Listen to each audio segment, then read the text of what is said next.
En parlant des patients venus consulter depuis la crise sanitaire, vous évoquez chez nombre d'entre eux une angoisse particulière, celle de l'incertitude. Est-ce que ça signifie que vous considérez la crise sanitaire comme le creuset de cette angoisse?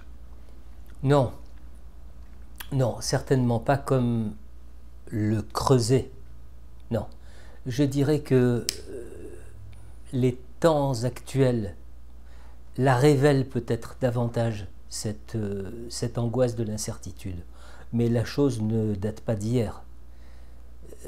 Vous voyez, l'être humain a de plus en plus tendance à se focaliser sur le présent et à oublier de quelle façon les événements de l'histoire se succèdent. Si on prend l'exemple de la Seconde Guerre mondiale, depuis la Seconde Guerre mondiale, période d'incertitude totale, parce que les périls étaient de chaque instant, il y a eu d'autres guerres et il y a eu d'autres crises sanitaires. Nous avons connu la vache folle, nous avons connu le sida et bien d'autres menaces ont obscurci notre ciel pendant des périodes plus ou moins longues.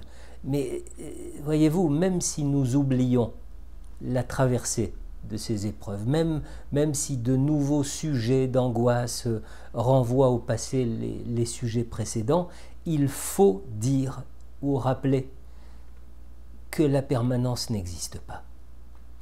Il faut accepter que demain ne ressemble pas à aucun autre hier. Accepter finalement que la vie, jouant au dé, si je peux dire, ne soit pas capable de nous offrir autre chose qu'une incertitude permanente.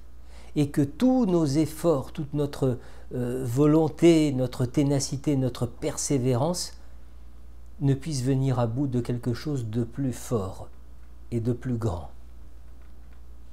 La perte. La perte, c'est la seule chose omniprésente.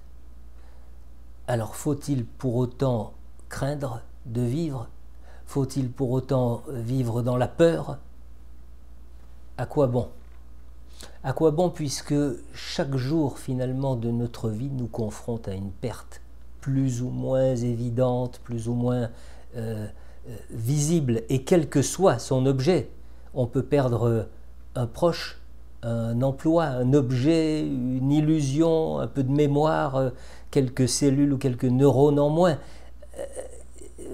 Vous voyez, tout au long d'un travail analytique, peu importe ce à quoi le patient rapporte son angoisse, c'est-à-dire peu importe ce à quoi il l'accroche, le but n'est pas qu'il se découvre une façon personnelle de se rassurer face au mouvement de l'existence. Le but, c'est que ses paupières se descillent et qu'il se rende compte que l'incertitude, c'est un invariant de la vie et qu'il l'accepte le plus sereinement possible, c'est-à-dire sans craindre de vivre.